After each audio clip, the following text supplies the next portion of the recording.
गद ही नहीं तो। समभिन्न हाँ जिसका समान है। हाँ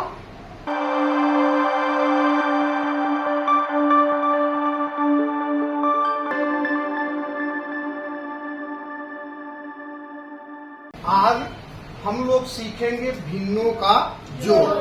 समझ में आया? क्या सीखेंगे? भिन्नों का जोड़। तो आपको भिन्नों के बारे में पता ही है। भिन्न हमारे पास कितने प्रकार के होते हैं? होते तो कई प्रकार के हैं, लेकिन आपको जानना कितने प्रकार के हैं? 3। कौन कौन से? पहला होता है समभिन्न। समभिन्न पहला कौन सा होता है? समभिन्न समभिन्न। और दूसरा होता है विषमभिन्न। अरे वाह बेटा वाह, मौज कर दी। विषम भिन्न। और तीसरा होता है बेटा संयुक्त भिन्न।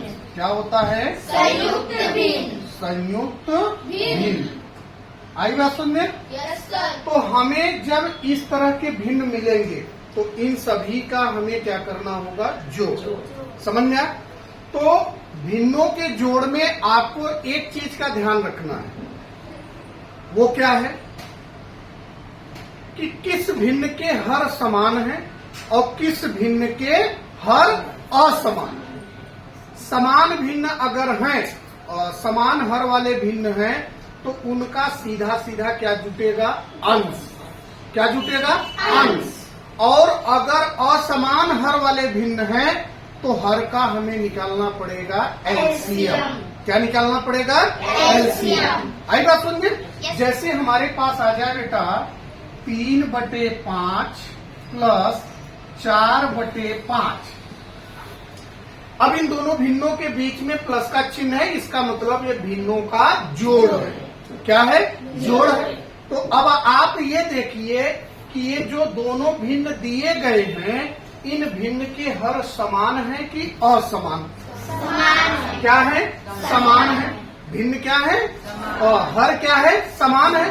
तो जब भिन्न के हर समान रहेंगे तो उनके अंश डायरेक्ट जुड़ जाएंगे। क्या होंगे? डायरेक्ट जुड़ जाएंगे।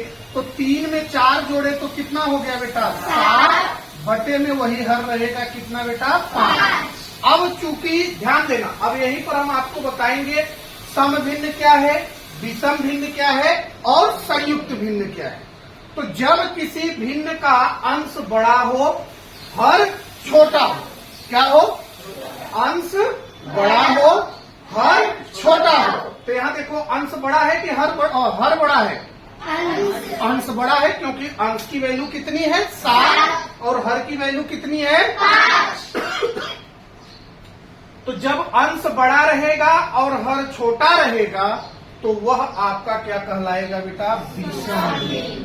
समझ में आया? और जब भी विषम भिन्न आए आंसर भिन्न को जोड़ते समय तो उस भिन्न को हमें किसमें कन्वर्ट कर देना है? संयुक्त भिन्न में। संयुक्त भिन्न में बदलने के लिए हमें क्या चाहिए? अंश में हर से भाग देना होगा। तो अंश में कितना है बेटा? 7 भागे कितना किए? 5। 5 कम, अब बचा कितना? 2। तो 1 जो है ये आपका क्या बन जाएगा? पूर्णांक। क्या बनेगा? पूर्णांक। और जो शेषफल रहेगा वह भिन्न का बनेगा अंश, और ये हर तो हर रहेगा। तो यहाँ क्या आ जाएगा बेटा? 1 सही 2/5। 1 सही 2/5। समझ में आया ना?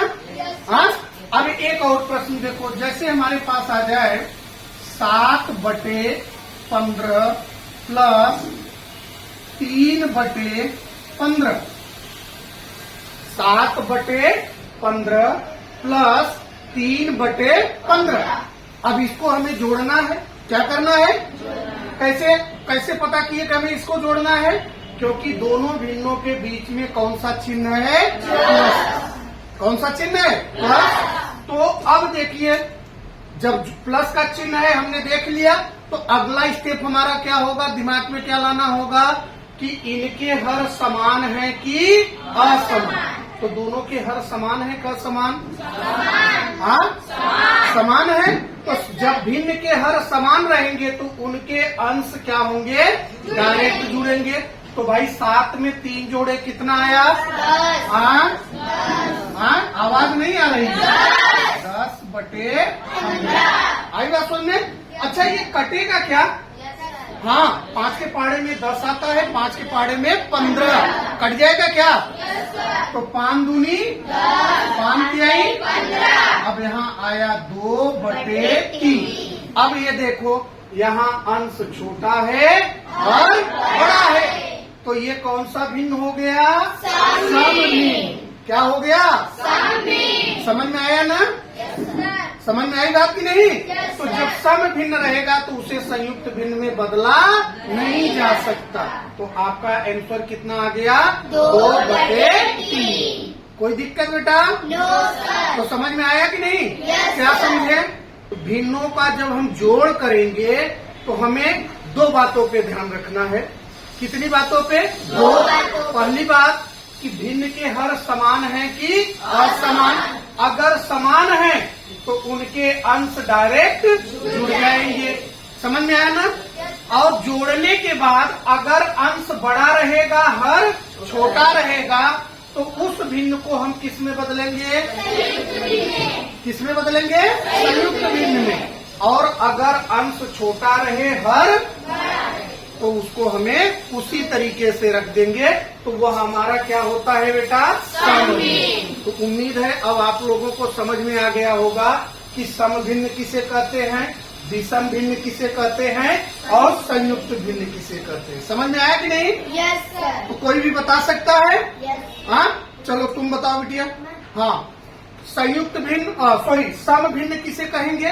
जिसका हर समान हो। हट, गध ही नहीं तो। समभिन्न। हाँ, जिसका हर समान हो। और कोई? बोलो, नंदन बोलो। जिसका अंश छोटा हो, हर बड़ा हो। हर बड़ा हो। मोटका नहीं, 15 थरिया खाली खा दो। ध्यान रखा करो बेटा, गंदी बात। हाँ, मैं क्या बोला अभी आपको समझाया ना कि सम भिन्न मतलब जिस भिन्न का अंश छोटा हो, हर बड़ा हो, उसे हम क्या कहेंगे? और जिस भिन्न का अंश बड़ा हो, हर छोटा हो, तो उसे हम क्या कहेंगे? विषम भिन्न। और विषम भिन्न को ही हम किस में बदलते हैं बेटा? संयुक्त भिन्न। संयुक्त भिन्न में क्या होता है? पूर्णांक होता है और उसके बाद सम भिन्न होता है। देखो, ये सम भिन्न हुआ कि नहीं हुआ? 2/5, अंश छोटा है, हर बड़ा। समझ में आया? तो उम्मीद है अब ये टॉपिक आप लोगों को समझ में आया होगा। ठीक है? ओके, अगले स्टेप पर चले।